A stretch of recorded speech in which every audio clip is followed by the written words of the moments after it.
젊은 부자님들 안녕하세요. 모든 재테크를 거미줄처럼 연결하고 있는 재테크 슈퍼거미 법학자 훈우입니다. 오늘도 중요한 재테크 정보만 쉽게 설명해 드리겠습니다. 제가 매주 일요일은 중대형주 추천드리는 날인데요. 내일과 같은 경우는 8월 16일 월요일이 임시공휴일로 휴장이기 때문에 화요일부터 장이 열리죠. 그러다 보니까 대형주들을 열거하기보다는 오늘 같은 경우는 사실 하반기 지수에 가장 강력한 영향을 미칠 만한 삼성전자와 하이닉스의 주가 전망, 그리고 저 같은 경우는 삼성전자에 대해서 어떤 선택을 했습니다. 그래서 손절을 했는지 또는 추매를 했는지 그 내용에 대해서도 그 이유와 함께 설명을 드리겠습니다. 오늘은 2021년 8월 15일 일요일이고요. 오후 11시 37분 시작하겠습니다. 그래서 삼성전자, 하이닉스의 현 상황, 그리고 기술적 분석, 그리고 금액대별, 고점에 몰린 분들도 있을 거고요. 보통 고점이라 함은 삼성전자 같은 경우는 9만원 이상이 되겠죠. 그리고 지금 신규로 진입하신 분들도 과대낙폭으로 진입하시려는 분들이 있을 텐데, 거기에 대한 제 생각을 간단하게 말씀드리려고 하고요. 저 같은 경우도 어떤 선택을 했기 때문에 그 이유에 대해서도 좀 말씀을 드리려고 하겠습니다. 일단 삼성전자 같은 경우는 국민 주식이죠. 그러다 보니까 500만 명 이상이 보유를 하고 있고, 사실 주식 투자 하시는 분들은 대부분 한 주 이상은 가지고 있다고 보시는 게 맞을 것 같고, 비중이 높은 분들은 50% 이상도 가지고 있겠죠. 당연히 안정적인 주식임은 말할 것도 없지만, 어쨌든 금요일에 3.3% 어쨌든 연중 최저치를 기록을 했고, 하이닉스 같은 경우도 목요일에 7% 가까이 하락을 했기 때문에 상당히 심리적으로 좀 스트레스를 많이 받으실 거라고 생각을 하고요. 저 역시도 9만 1,000원대에 물려 있었기 때문에 한 7개월간 물려 있었죠. 그러다 보니까 어쨌든 그런 선택을 하는 데 있어서 쉬운 건 아니었다 정도로 말씀드리고 넘어가도록 하겠습니다. 일단 코스피 같은 경우는 1.16%, 코스닥은 1.26% 빠졌고, 미국 증시 괜찮았고요. 약보합세로 끝났고, 중국 증시도 보합세 정도로 끝났는데, 그러다 보니까 단지 시총 1, 2위의 폭락, 그래서 메모리 반도체의 폭락이라고 보기보다는 코리아셀로 보시는 견해들도 있습니다. 말 그대로 한국 증시가 많이 빠진 거지, 이게 단지 삼성전자와 하이닉스만 빠진 게 문제가 아니다라는 얘기도 있거든요. 그러다 보니까 하락 종목을 보면 하락 종목 수가 훨씬 더 많았죠. 그러다 보니까 그런 것들에 대한, 아무래도 삼성전자와 하이닉스가 지수의 20% 이상을 차지하고 있고, 그래서 그런 것들이 앞으로 하반기에 주가를 흐름을, 또 다음 주 화요일, 수요일, 목요일의 흐름이 좌우할 수도 있기 때문에 오늘을 상당히 중요하다고 보고 있고요. 확진자 수는 1,800명대가 유지가 되고 있는데, 그러다 보니까 SK 바이오사이언스라든지 이런 관련된 주식들이 여전히 다음 주에도 강세를 보일 것으로 생각하고 있습니다. 그래서 제가 뒷부분에도 또 대형주 정리해 드릴 때 지난주에 강했었지만 다음 주에도 강할 것으로 예상되는 종목들도 여전히 말씀드리도록 하겠습니다. 일단 오늘 설명을 함에 있어서 이것만 딱 이해하시면 되는데요. 일단 여기 써 있는 것처럼 반도체는 메모리 반도체와 시스템 반도체로 구분된다. 그리고 시스템 반도체에는 D램과 낸드 플래시가 메모리 반도체에는 D램과 낸드 플래시가 있다 정도를 일단 생각하시면 될 것 같고요. 여기 써 있는 것처럼. 그리고 어쨌든 중요한 거는 삼성전자는 대부분 메모리 반도체, 그리고 또 하이닉스도 메모리 반도체에 주력을 하고 있는 곳이고, 여전히 시스템 반도체에서는 인텔이라든지 AMD라든지 엔비디아 같은 미국 회사가 주도를 하고 있고, TSMC 같은 경우는 생산 공정을 담당을 하고 있는데, 그러다 보니까 현재는 삼성전자나 하이닉스가 주력하고 있는 메모리 반도체 외에 시스템 반도체가 세계적인 포지션으로 보면은 큰 부분이기 때문에, 거기에 대한 물론 삼성전자가 증설 계획을 밝히긴 했어도 아직까지는 그 메모리 반도체 쪽에 좀 주력 사업이다. 그러다 보니까 이번에 메모리 반도체에 대한 전망이 안 좋게 나온 것에 대한 직격탄을 맞았다. 그래서 사실은 인텔이나 AMD, 엔비디아는 거의 주가 하락이 없었습니다. 없었고, 마이크론 테크놀로지나 TSMC만 조금 빠지는 정도로 그쳤다. 그러니까 사실은 반도체 전체적인 업황이 안 좋다고 하기에는 조금 세부적으로 보면은 그 안에서도 많이 나뉜다는 얘기죠. 그래서 결국에는 메모리 반도체가 업황이 안 좋은 거지, 전체적인 반도체가 업황이 안 좋다고 말하기에는 좀 오류가 있다. 그래서 오히려 한국 주식 중에서도 반도체 기업인데도 상승한 기업들이 분명히 있거든요. 그래서 그런 정도 생각하시면 될 것 같고요. 삼성전자는 일단 그날의 흐름을 보면, 금요일의 흐름을 보면은 3.3%가 빠졌는데 전체적으로 반등 없이 쭉 흘러내렸죠. 사실 그런 것들이 사실은 바닥이라고 판단하기에는 다음 주 화요일 증시를 보는 것이 더 중요하다. 그래서 사실 목요일에도 많이 빠졌기 때문에 목요일날 사셨던 분들이 상당히 당황을 했죠. 왜냐면 금요일날 이렇게 더 빠질 줄은 상상도 못했기 때문에. 그렇기 때문에 사실은 바닥을 확인하고 지지선을 확인하는 게 굉장히 중요하거든요. 근데 그 지지선이 사실은 이렇게 물량이 크게 실린, 거래량이 크게 실린 하락인 경우에는 다음 주 화요일 수요일에도 추가적인 하락이 있을 가능성이 있기 때문에, 물론 기술적 반등도 있을 수도 있지만 그건 아무도 사실 예측할 수가 없는 거거든요. 그렇기 때문에 다음 주에 무조건 뭐 화요일에 사는 게 아니라 충분히 상황을 보고서, 신규 매수 하실 분들도 상황을 지켜보고서 사야 된다라고 말씀드리고 싶습니다. 당연히 매출 뭐 좋죠. 매출이나 사실은 뭐 영업이익이나 이런 것들은 오늘 주제에서는 다룰 수 있는 건 아닌 것 같고, 뭐 삼성전자든 하이닉스든 그래도 뭐 역대 거의 최고 매출을 기록을 하고 있죠. 이렇게 상승세이고, 그리고 뭐 분기 실적도 상당히 좋은 편이다. 매출액만 조금 감소했고 영업이익이나 당기순이익 이런 것들은 상당히 증가하고 있거든요. 상당히 좋은 상황에도 어쨌든 제가 생각하는 가장 큰 이유 중에 하나는 어쨌든 가석방, 그러니까 사면이 아닌 가석방이 되었기 때문에 오너로서 복귀하기에 지금 애매한 상황이다. 그런 부분이고, 취업 제한 우려에 대한 기사들은 많이 읽으셨을 거예요. 그래서 조건부 석방이라는 내용. 그리고 또 하나는 언팩 행사를 물론 하면서 언팩 행사에 대한 기대감, 또 완성도가 높아졌다는 평은 있지만, 하필 그 전날 샤오미가 또 미믹스 4를 공개를 하면서 어쨌든 지금 2위를 차지했죠. 글로벌 2위. 그러다 보니까 뭐 삼성전자를 위협하고 있다. 1위의 시장을 점점 포지션을 줄여가고 있다라는 부분도, 결국에는 삼성전자는 반도체와 이런 그 스마트폰 기업인데 이 두 가지 중에서 두 가지가 현재 지금 다 안 좋다는 얘기잖아요.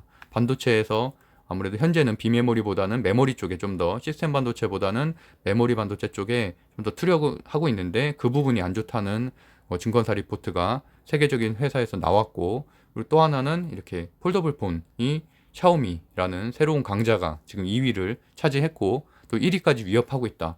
어쨌든 그 두 가지가 주력 사업인데 이 두 가지의 전망이 좋지 않기 때문에 지금 그런 전반적인 것들이 주가에 반영됐다고도 볼 수가 있겠죠. 하지만 어떻게 보면 반대로 얘기하면 거의 모든 악재는 반영됐다라고도 볼 수 있을 것 같습니다. 여기 써 있는 것처럼 11일에 이게 가장 컸었죠. 미국계 투자은행인 모건 스탠리가 메모리 겨울이 온다라는 제목의 보고서를 통해서 어쨌든 SK 하이닉스의 목표 주가를 반토막을 냈죠. 그래서 8만 원으로 냈고, 그러다 보니까 외국인 투자자가 삼성전자를 5조, 그리고 하이닉스를 1조 7,500억 원어치를 매도를 했습니다. 그러다 보니까 전체 매도량의 75%, 그러니까 그만큼 많이 팔았다는 얘기죠. 그렇게 거래량이 실린 하락이다 보니까 이런 것들에 대해서는 기술적으로도 사실은 반등이 쉽지가 않다. 그렇기 때문에 반드시 바닥을 확인하고 매수를 하든 추매를 하든 물타기를 하든 해야 된다라고 생각을 하고 있고요. 그러다 보니까 PC D램의 가격을 점점 낮춰갈 것으로 좀 보고 있고, 그리고 또 내년이 어쨌든 내년 1분기까지만 상승을 소폭하고 2분기부터는 계속 하락한다는 기사였죠. 그러다 보니까 목표 주가를 전체적으로 다 낮췄고요. 그럼에도 불구하고 이제 삼성전자는 어쨌든 파운드리에 대해서 171조 원을 투자하겠다는 계획을 했는데 그게 사실 이재용 부회장이 못 나오면서 계속 지연이 됐었잖아요. 그런 계획만 밝혔었지 사실 본격적인 투자는 안 이루어지고 있는데, 이제 그런 것들은 그나마 지금 가석방으로 나오게 됐으니까 점차 뭐 해 가겠죠. 그리고 또 삼성 SDI 같은 이런 반도체뿐만이 아니라 뭐 2차 전지에도 투자를 하겠다는 증설 계획을 밝혔기 때문에 그런 것들은 삼성전자나 삼성 SDI 또는 삼성 그룹주에는 긍정적인 요소일 수는 있지만, 현재는 어쨌든 비가 굉장히 많이 내린 시기다. 일단 뭐 비가 거세면 당연히 그건 피해 가야겠죠. 그러니까 거기에 따른 주가 대응을 해야겠고요. 그래서 뭐 삼성 SDI는 사실 지금도 굉장히 뭐 상승세가 괜찮죠. 그리고 2차 전지가 현재 강한 섹터이기 때문에 어쨌든 앞으로의 전망은 그렇다는 거고요. SK 하이닉스 같은 경우는 그나마 금요일에 1% 정도 상승했고 장막판에 좀 들어올렸다고 밑꼬리를 달았다는 거는 좀 의미가 있죠. 의미가 있지만 여전히 SK 하이닉스 역시 완전히 차트가 깨진 역배열 상태이고, 그리고 사실은 뭐 밑꼬리를 다른 거는 긍정적이지만 그거마저도 기관에서 사실 투신이 좀 들어온 거거든요. 그러니까 연기금이 산 것도 아니에요. 연기금이 이대주심에 불구하고 방어를 하지 않았거든요, 금요일엔. 그러다 보니까 화요일, 수요일에 또 마찬가지로 하이닉스도 더 빠질 수도 있기 때문에 충분히 상황을 보고서 들어가셔야 된다라고 말씀드리고 싶고요. 일단 매출액, 영업이익 모두 잘 나오고 있죠. 그래서 이런 것들이 문제는 아니라는 거예요. 실적은 좋지만 중요한 건 수급이죠. 제가 항상 말씀드리다시피 수급이 가장 중요합니다. 근데 어쨌든 현재는 투심이 좀 약화된 상황이니까.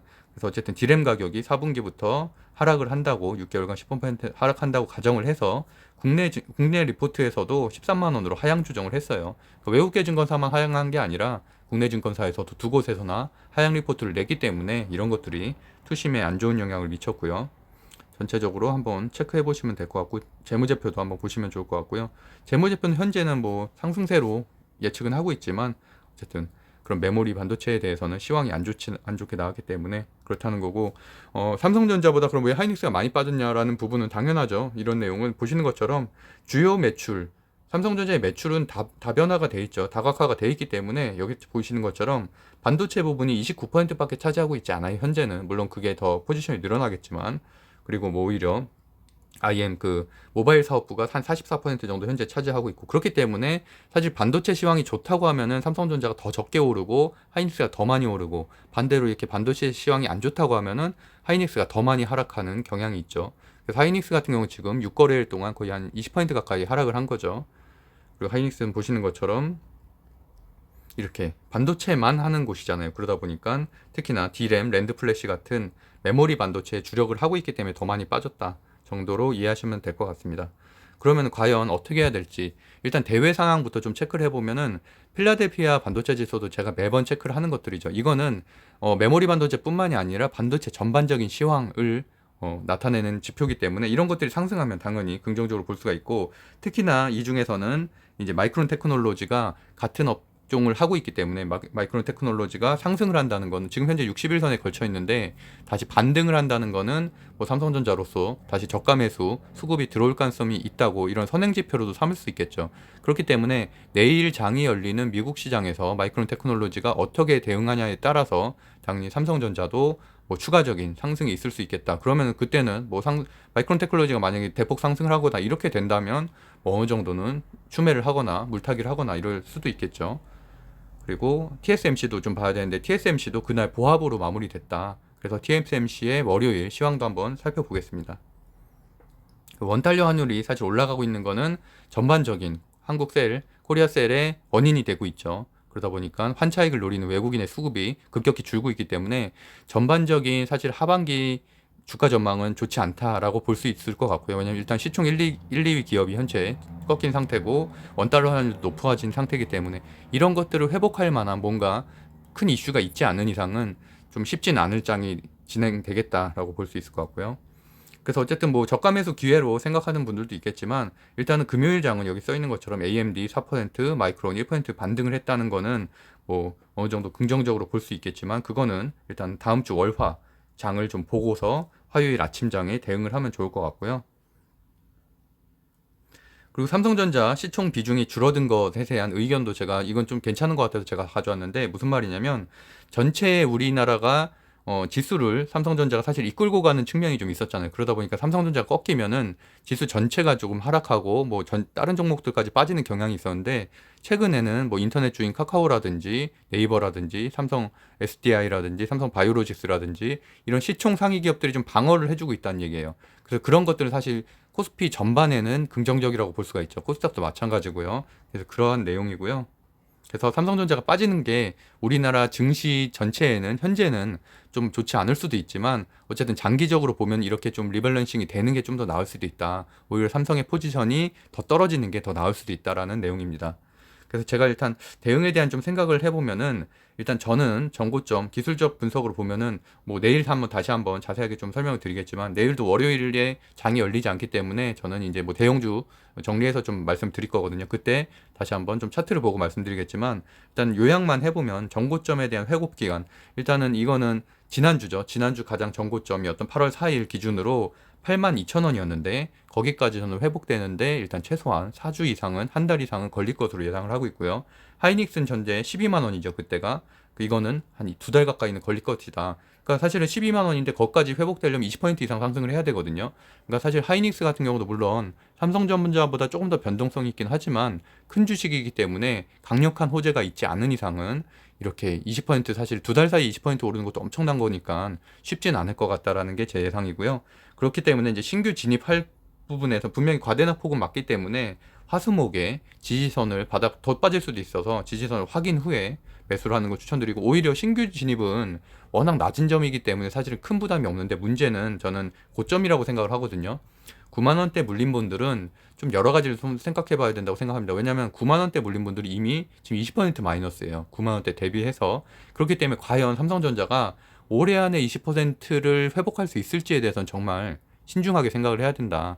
이건 전고점 대비하는 거하고 완전히 차원이 다른 문제예요. 거기에서 다시 추가적으로 10% 이상 상승을 해야 되는 문제이기 때문에, 그런 부분에 대해서, 왜냐면 사면 호재가 일단 소멸이 됐죠. 그리고 오너 리스크, 지금 또 뭐 프로포폴 관련해서도 다시 재판을 받게 되니까 오너 리스크가 또 여전하다는 거죠. 그런 부분들.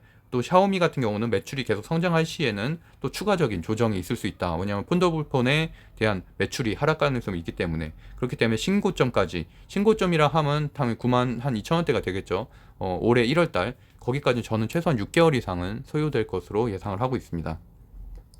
그래서 저 같은 경우는 사실 8월 4일에 고점일 때 정리를 다 했습니다. 정리를 80% 정리했고요. 그래서 저도 사실 쉬운 선택은 아니었어요. 왜냐하면 제가 2천만 원 이상, 거의 3천만 원 가까이 들고 있었는데, 그 중에서 한 2,200만 원 정도를 정리를 했고요. 마이너스 9%. 저는 진짜 삼성전자에서 이렇게 제가 마이너스 9%나 손실 날지는 상상도 못했어요. 올해 1월 달에만 투자할 때만 해도, 물론 그때도 12월 달에 제가 한 2천만 원 정도 수익을 내고서 다시 들어간 거였거든요. 왜냐면 그날 제가 아직도 기억해요. 증권사 리포트에서 그 12만 원까지도 레포트를 냈었어요. 그래서 그거를 사실은 그 당시에는 신뢰를 하고서 사실 저는 추가 이렇게 신규 진입을 다시 한 거였는데, 이렇게 됐고 7개월간 저도 물려 있었죠. 저보다 뭐 더 고점에 사신 분들도 있겠고 더 오랜 기간 물려 있는 분들도 있겠지만, 저도 어쨌든 거의 최고점에 샀다. 최고점에 사서 이렇게 오랜 기간 물려 있었지만, 이번에 어쨌든 저는 사실 그날 좀 정리를 하게 된 이유 중에 하나는 당연히 월화는 조정이 올 거라고 생각을 했고요. 그러니까 이 고점까지도 사실은 더 추가로 상승하기가 사면에 대한 이슈가 조금은 약했기 때문에 가석방으로 나올 거라고 예상을 했거든요. 그래서 참 쉽지 않겠다라고 생각을 했었습니다. 그래서 어쨌든 그런 선택을 했고, 그러고 나서 5일 동안 200만 원을 다시 회복을 했죠. 그러니까 물론, 그리고 이제 뭐 보시는 거 보시면 알겠지만 한국 BNC나 뭐 일진 머티리얼스, 저는 뭐 소형주로 단타 쳐가지고 뭐 이렇게 회복했다기보다는 다 중대형주예요. 중대형주고, 뭐 심텍 같은 경우도 뭐 중소형주지만 그래도 상당히 DDR5로 좋은 반도체 기업이고, 그러니까 제가 선택했던 기업들이 무슨 대선주로 제가 단타 쳐서 200만 원을 회복했다는 게 아니라, 충분히 실적도 좋고 괜찮은 가능성이 있는 또 강세 섹터인 바이오나 2차 전지에 있는 기업들을 중심으로 매수를 해서 저는 다시 회복을 했다는 얘기예요. 5일 만에. 그래서 일단은 제가 말씀드리고 싶은 거는, 특히나 고점에 몰린 분들한테는 중요한 건 어쨌든 잃어버리는 기회비용이잖아요. 그러니까 남들이, 지금 제가 말씀드린 대로 제가 예상하기로는 6개월 가까이 걸릴 것 같아요. 고점, 그러니까 9만 1천 원 다시 돌파하려면은. 그러면 6개월 동안 내가 만약에 한 2천만 원이 있든 500만 원이 있든 1억이 있든 계속 물려 있어야 되는데, 과연 그게 옳은 선택일까? 과연 뭐 삼성전자가 9만 천 원을 된다고 해서 그 다음에 막 이렇게 막 10%씩 날아갈 수 있을까? 다른 중대형주, 중소형주, 그러니까 중대형주들처럼. 왜냐면 소형주는 또 다른 별개의 이야기이기 때문에, 그런 부분에 대해서는 조금, 지금 최근에 8월 달에만 봐도 2차전지 소재나 신규 상장주 같은 실적 좋고 우량주들이 다 30%에서 200% 가까이 상승을 했잖아요. 그런 것들을 보면은 과연 뭐 다시 한번 좀 생각해 봐야 되는 것이 아닌가 라는 말씀을 좀 드리고 싶습니다. 그래서 저 같은 경우는 매주 일요일에는 이렇게 중대형주, 우량주를 설명해 드리고 있으니까, 지난주 8월 8일 방송 보셔도 그 주가의 흐름을 보시면 충분히 상승세라는 걸 확인할 수 있을 것 같습니다. 어쨌든 뭐 속상한 분들이 많겠지만 좀 힘내셨으면 좋겠고요. 내일도 좋은 중대형주로 다시 한번 정리해서 방송을 하도록 하겠습니다. 감사합니다.